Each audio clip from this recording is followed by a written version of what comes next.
अब हर 15 दिन बाद अमावस्या होती और रोहन भेड़िया बनकर शिकार पर निकल जाता। उसकी भूख बढ़ती जाती, उसका गुस्सा भी बढ़ने लगा। उसे मांसाहारी खाने में मज़ा आने लगा। एक दिन उसके पिता ने अमावस्या के दिन पर घर में हवन रखा तो वो चिल्ला पड़ा।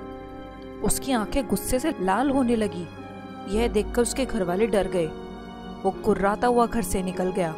पंडित जी ने कहा, श्रीमान, आपके बेटे के लक्षण ठीक नहीं हैं।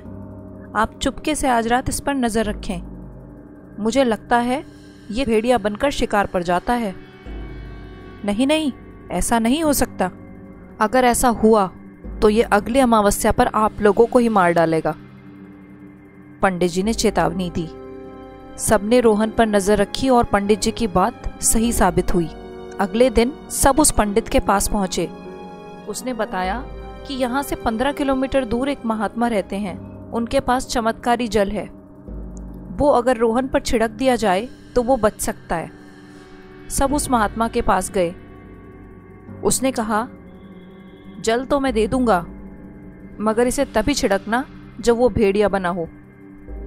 पर वो अगली अमावस्या हमारे ऊपर हमला कर देगा, तो फिर उस पर जल कौन डालेगा? उसके पिताजी बोले।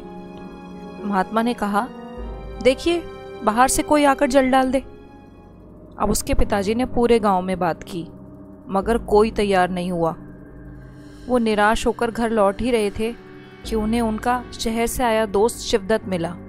उन्होंने उसे अपनी आपबीती बताई तो वो मदद करने के लिए मान गया। अमावस्या के दिन रोहन ने बाहर का दरवाजा बंद कर लिया। सभी घर वालों की जान सूखने लगी। हे भगवान, अब शिवदत्त कैसे आएंगे? रोहन की मां ने कहा। भेड़िया बना रोहन घर में घुर्राने लगा। वो लोग छत के कमरे में छुपे थे। जब उसे घर में कोई नहीं मिला तो वो छत पर जाने लगा। उसने अब दरवाजा तोड़ना शुरू कर दिया। सभी घर वाले दरवाजा पकड़कर खड़े हो गए। उसकी बहन नंदिनी बोली, ताऊ जी, भाई हमें मार देंगे। अब रोहन ने भेड़िए की आवाज निकाली और जोर से दरवाजे पर हमला किया। दरवाजा टूट गया। सबसे पहले उसने नंदिनी पर ही हमला किया तो उसके पिताजी ने पास में रखा डंडा उसे दे मारा। डंडा लगने से उसका संतुलन बिगड़ गया। अब उसके चाचा जी ने छत के कमरे का दरवाजा बंद कर दिया और सब नीचे की ओर भागे। बाहर का दरवाजा खोला तो देखा शिवदत्त खड़ा है। दोस्त, शुक्र है तुम आ गए। वो ऊपर है। रोहन के चाचा, जल्दी से पानी लाओ। वो पानी लाए हैं और जैसे ही शिवदत्त को पानी देने लगे वो भी भेड़िया बन गया। सबके होश उड़ गए। अब वो भेड़िया बना शिवदत्त उन पर लपका। तभी नंदिनी ने जल्दी से अपने पिता के हाथ से पानी लिया और शिवदत्त पर डाल दिया। वो तो ठीक हो गया, मगर रोहन अब दरवाजा तोड़ चुका था। बेटी, कुछ पानी बचा है? ताऊ जी, नहीं बचा। अब रोहन उन सबको मारने के लिए दौड़ा तो वो पंडित जी छत से आए और रोहन पर पानी डाल दिया। देखते ही देखते रोहन ठीक हो गया। सबने पंडित जी को धन्यवाद दिया। इस बात को 15 दिन बीत गए। अब महात्मा के आशीर्वाद से बहरूपीय शिकारी का प्रकोप उस गांव पर से खत्म हो गया और रोहन वापस मुंबई चला गया। आज पूर्णिमा की रात है। कुछ लोग गांव के बाहर बने तालाब के पास बैठे हैं।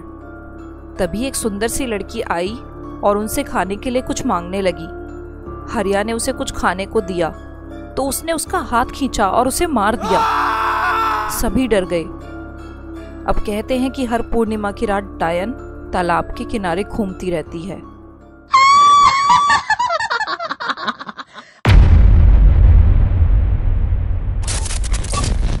हे viewers, thank you for watching my story. I hope आप लोग को स्टोरी बहुत पसंद आई होगी और अगर आपको मेरी स्टोरी पसंद आई है तो प्लीज़ कमेंट सेक्शंस में ज़रूर बताएं। मैं हर वीक कोशिश करूंगी आपके साथ में एक नई स्टोरी शेयर करने की। तो please motivate me with your comments, liking and subscribing.